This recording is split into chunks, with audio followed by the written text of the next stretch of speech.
Hello and welcome to helpyourmath.com. In this example, we are going to look at dividing rational expressions. Now, before I go any further, I'm going to assume that you're familiar with all of the various factoring techniques because we need to know 4 different factoring techniques to be successful with this question. If you need to pause this video and brush up on factoring, I encourage you to do so. Let's get started. We want to simplify this as much as possible. We have a rational expression divided by another rational expression. The first thing I want to do, just so I don't forget to do it later, is I'm going to rewrite the division as multiplication. And we can rewrite the division as multiplication by multiplying by the reciprocal. So the first one stays the same. We have plus 7x minus 18 divided by x squared minus 81. Then we're going to change this to a times sign, and then we're going to do the reciprocal of the second one. So it's 2x squared minus 17x plus 9 divided by 5x cubed minus 10x squared. Okay, so now what we want to do is we want to look for common factors, because if we have a common factor in the numerator and denominator, like if we have a times b over a times c, we can cancel out the common factors and just have the ones that don't have any common factors. With polynomials, the way we find the factors is, well, we factor them. So I call them different names. I call this one my top left, and this one's my bottom left. And then this one became my top right, and this one's my bottom right. And I'm going to factor all 4 of these polynomial expressions. I'll start with the top left, just because it's the first one that I see.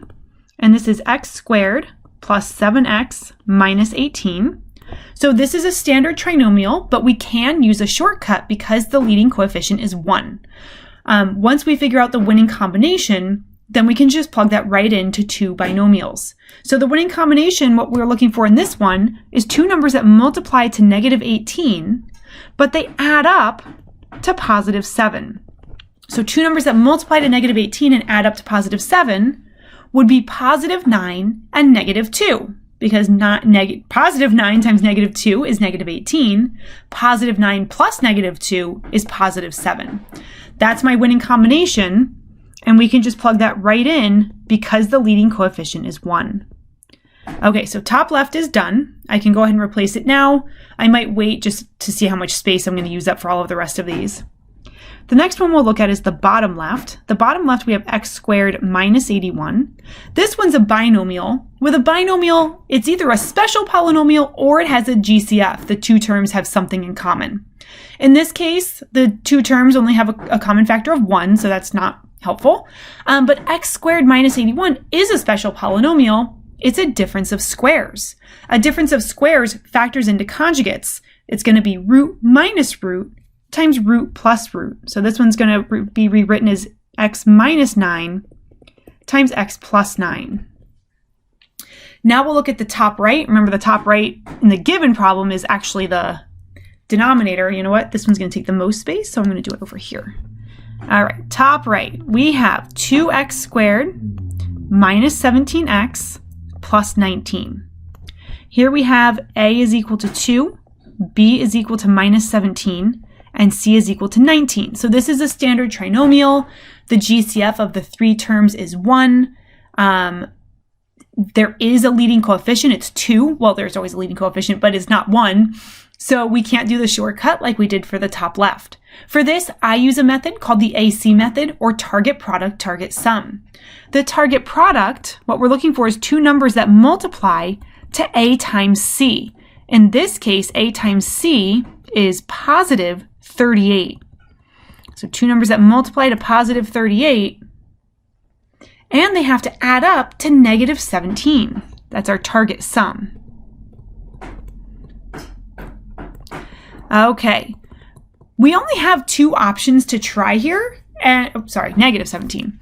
And I get the feeling that they're not going to work. So this one might not be factorable, and that's okay too. Because we could try 1 and 38. Since we're looking for a negative sum, they would both have to be negative, but that adds up to negative 39, so that's no good. And the only other combination to try is 2 and 19, where they're both negative.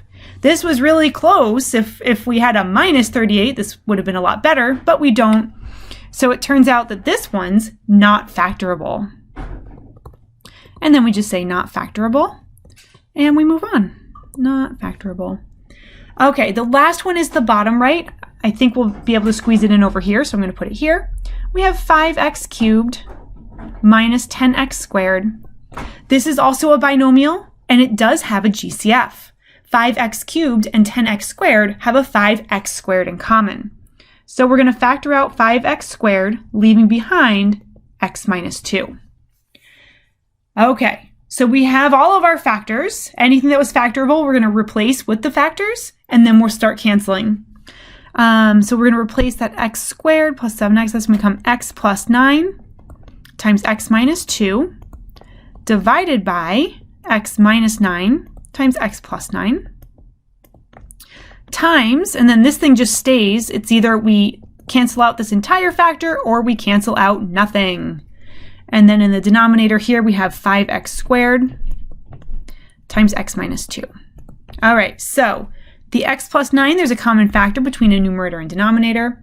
And the x minus 2, there's a common factor between the denominator and numerator, leaving behind that big factor in the numerator, not surprisingly.